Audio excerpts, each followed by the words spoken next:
ಮಲ ನಿಂಗೆ ಅಮ್ಮ ಕರೀತವ್ರೆ. ಹೌದಣ್ಣ, ಸರಿ ಬಂದೆ.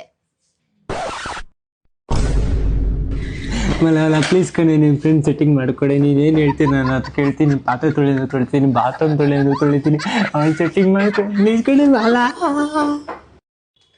ಹೌದಾ, ನಾನು ಏನು ಹೇಳಿದ್ರು ಮಾಡ್ತೀಯಾ? ಹ್ಞೂ ಮಾಡ್ತೀನಿ, ನಿನ್ನ ಮೇಲೆ ಹಣೆ ಪಕ್ಕಾ ಮಾಡ್ತೀನಿ. ನಿಜಾನಾ? ನಿಜ ನಿಜ ನಿಜ. ನಿಂಗೆ ಡ್ಯಾನ್ಸ್ ಅಂದ್ರೆ ತುಂಬಾ ಇಷ್ಟ ತಾನೆ? ನಮ್ಮ ಅಣ್ಣ ಸಖತ್ತಾಗಿ ಡ್ಯಾನ್ಸ್ ಮಾಡ್ತಾರೆ. ಇರೋ ಅಣ್ಣ ಕರಿತೀನಿ. ಅಣ್ಣ, ಕಳ್ಳನ ಮಗ 5G ಸ್ಪೀಡ್ ಆಗಿದ್ದಾನೆ. ಆಲ್ರೆಡಿ ಇಲ್ಲೇ ಬಂದು ನಿಂತ್ಕೊಬಿಟ್ಟಿದ್ದಾನೆ. ನೋಡಿ, ಇವಳು ನನ್ನ ಫ್ರೆಂಡ್ ರುಮಾಲಾ. ಹಾಯ್. ನೋಡಿ, ಇವ್ನು ನಮ್ಮ ಅಣ್ಣ ಕಿರಣ್. ನೀನು ಇವಳಿಗೆ ಡ್ಯಾನ್ಸ್ ಹೇಳ್ಕೊಡ್ತೀಯಾ? ಹ್ಞೂ ಹೇಳ್ಕೊಡ್ತೀನಿ. ಈ ತಿಂಗಳು ಸ್ವಲ್ಪ ಶೆಡ್ಯೂಲ್ ಇದೆ, ಪ್ರಭುದೇವಾಗ ಹೇಳ್ಕೊಡ್ಬೇಕು. ನೀನು ಇವಳಿಗೆ ಡ್ಯಾನ್ಸ್ ಹೇಳ್ಕೊಡ್ತೀಯಾ? ಹಾಂ ಹೇಳ್ಕೊಡ್ತೀನಿ. ಒಂದು ಕೆಲಸ ಮಾಡ್ತೀನಿ, ನಿನ್ನ ನಂಬರ್ ಅವ್ನು ಕೊಟ್ಬಿಡ್ತೀನಿ, ನೀವಿಬ್ರು ಮಾತಾಡ್ಕೊಳ್ಳಿ. ಅವ್ನು ತುಂಬ ಚೆನ್ನಾಗಿ ಹೇಳ್ಕೊಡ್ತಾನೆ. ಯೇ ಓಕೆ.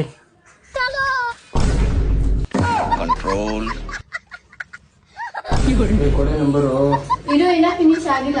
ನಂಬರ್ ಕೊಡ್ತಾ ತಾನೆ. ಕೊಡ್ತೀನಿ, ಇರೋ, ಫಿನಿಶ್ ಆಗಿಲ್ಲ.